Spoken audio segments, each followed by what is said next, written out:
a parlare delle mafie. Così. Ecco qua, per chiudere un po' il capitolo anche acqua, c'è una questione di fiumi, sì. Poi che sono in piena, sono in secca, insomma, e ci sono delle normative anche di acqua che deve essere conferita nei fiumi, no?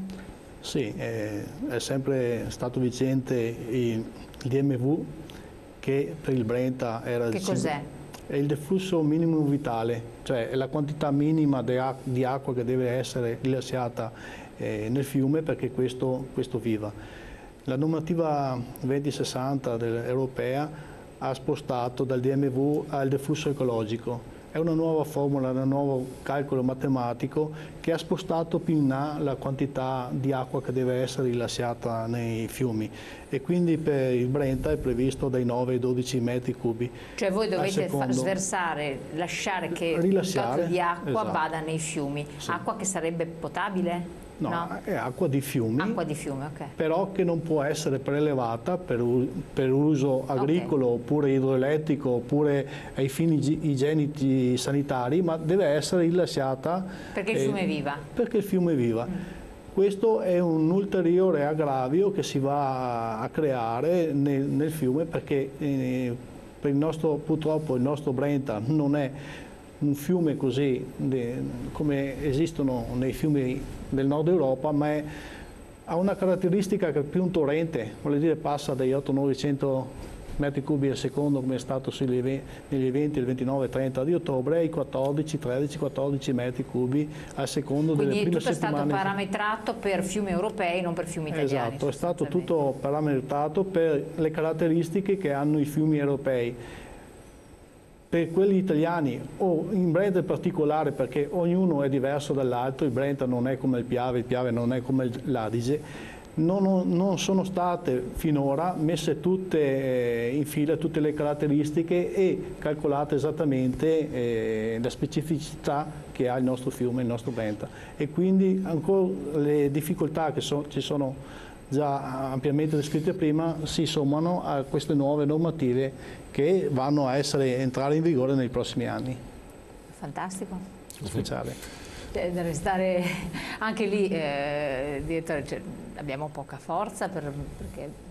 Sì, lì dobbiamo con le nostre università e con i nostri istituti che devono darci di ricerca, dobbiamo contrastare tutto ciò, nel senso che noi certamente il fiume è un elemento importantissimo del nostro territorio e quindi guai a noi toccarlo e quindi lo dobbiamo assolutamente salvaguardarlo, però non dobbiamo cadere nell'eccessività, quindi su questo dobbiamo con le nostre ricerche, con i nostri istituti, con le nostre università capire esattamente nel caso del Brenta ma anche nel caso degli altri 5 fiumi del Veneto quant'è la portata minima per garantire tutto quanto ciò.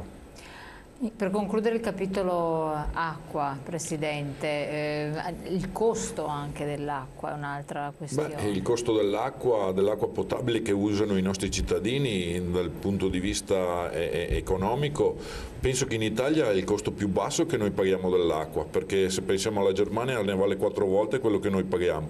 Per dire cosa? Che anche un passaggio culturale e educativo sia indispensabile oggi per dare un valore a un bene come questo. Perché dico questo?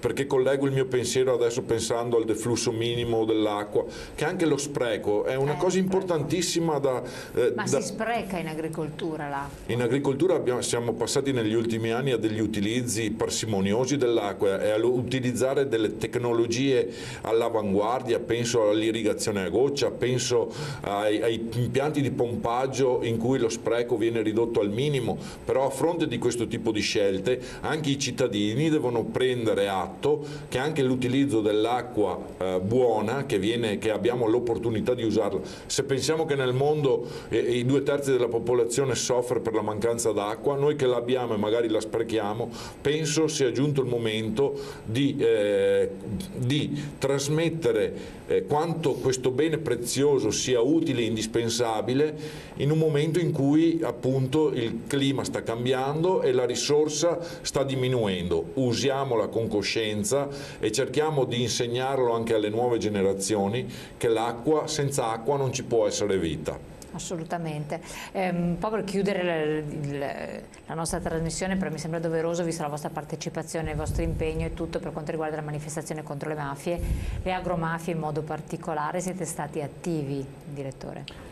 Sì, siamo stati attivi, siamo anche... Siete attivi? Siamo attivi, ma veniamo anche da una settimana che ci ha regalato tante belle soddisfazioni, ci ha riempito anche di orgoglio, insomma, i principi di Libera, che è l'associazione appunto contro le mafie, di CIA, che ha collaborato insieme a Libera per queste iniziative, che ha trovato il culmine nella manifestazione di giovedì scorso, ma che abbiamo fatto iniziative su tutto il territorio e quindi abbiamo condiviso, insomma, questo percorso con i nostri agricoltori e con i nostri associati. È sentito il tema, la problematica? È sentito e molto spesso viene anche sottovalutato il passi termine, nel senso che oggi gli agricoltori sono l'anello più debole della catena delle agromafie. Gli agricoltori producono cibo, poi ci sono quelle associazioni mafiosi che prendono quel cibo che gli agricoltori producono e lo vendono come DOP, IGP, come elemento di qualità, quando questo non è un buon prodotto, però non è un prodotto DOP o DOC o di OCG. Quindi su questo noi dobbiamo stare molto attenti. Oltre alle agromafie e quindi alla produzione di prodotti, dobbiamo stare molto attenti anche allo sfruttamento e al lavoro nero e quindi tutta la parte del caporalato, ma qui si aprirebbe un'ulteriore riflessione che sicuramente avremo necessità di affrontarlo, ma che i nostri agricoltori, soprattutto CIA, lo sta affrontando in maniera intelligente, ma soprattutto anche in maniera di studio insieme con i nostri agricoltori. Perfetto. Siamo arrivati al termine, devo fare una battuta in questo senso, Presidente? No, penso di aver trasmesso delle immagini dell'utilità dell'acqua molto chiare, trasparenti e nella massima semplicità.